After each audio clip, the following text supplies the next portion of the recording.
శ్రీ గురుభ్యో నమ. హరియో. నేటు మాఘమాసం 9వ అధ్యాయం ప్రారంభం. పుష్కరుని వృత్తాంతం.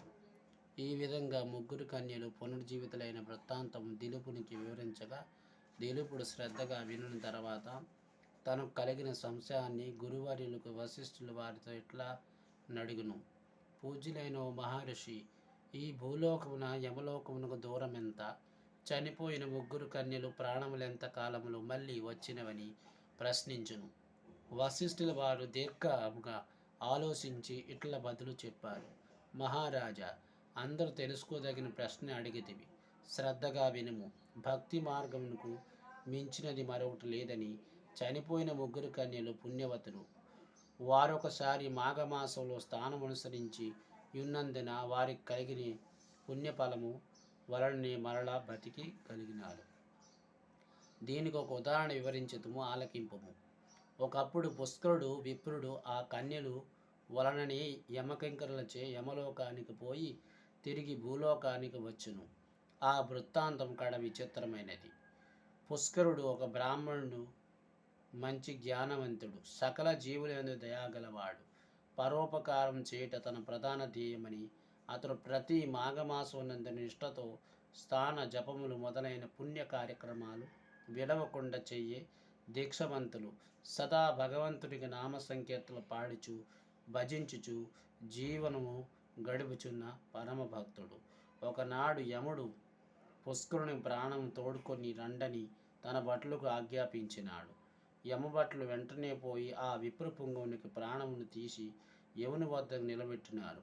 ఆ సమయంలో యముడు చిత్రగుప్తంతో దీర్ఘలోచన నిమగ్నుడై ఉండును. భటులు తోడుకుని వచ్చిన పుష్కరుని వైపు చూడగా పుష్కరుడు బ్రహ్మ తేజస్సు ప్రకాశించుచుండును. యమధర్మరాజుకి ఏదో భయము ఆవరించినట్లు వెంటనే పుష్కరుడు తన పక్కనున్న ఆసనంపై కూర్చుండమని కోరును.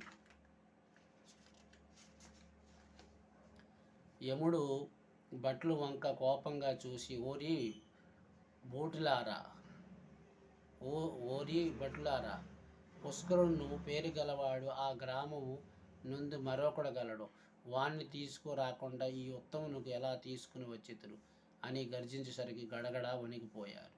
యమధర్మరాజు పుష్కరుని వైపు చూసి నమస్కరించి జరిగిన పొరపాటును క్షమించమని కోరి భూలోకమునకు వెళ్ళాడు అని చెప్పును. జరిగిన పొరపాట్లకు పుష్కరుడు కూడా విచారించి, సరే, వచ్చిన వాడిను యమలోకమును కూడా చూసి పోదునని అనగా యమలోకమును చూసుటకు పుష్కరుడుకు అనుమతించును. పుష్కరుడు ఒక్కొక్క దిశకు పోయి నరులు పడుచున్న నరక బాధలను చూడసాగును. జీవులు వారు చేరుకున్న పనులు బట్టి అనేక విధములుగా శిక్షలు అనుభవించి చుట్టుకు పుష్కరుడు కనులారగా ఆరగించును. అతనికి అమితంగా భయం కలుగును. తన భయం పోవుటకు హరినామస్మరణ బిగ్గరంగా చేయసాగును. వారు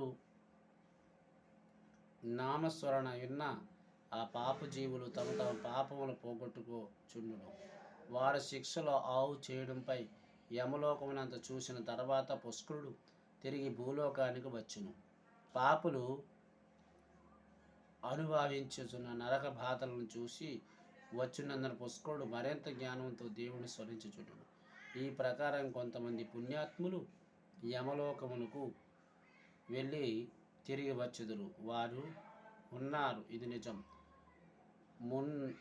మొన్న శ్రీరామచంద్రుడు పరిపాలించే సమయమున ఒక విప్ర కుమారుడు చనిపోయినాడు. ఆ వార్త విని రామచంద్రుడు యముడు ప్రార్థించగా యముడు ఆ బ్రాహ్మణ బాలుని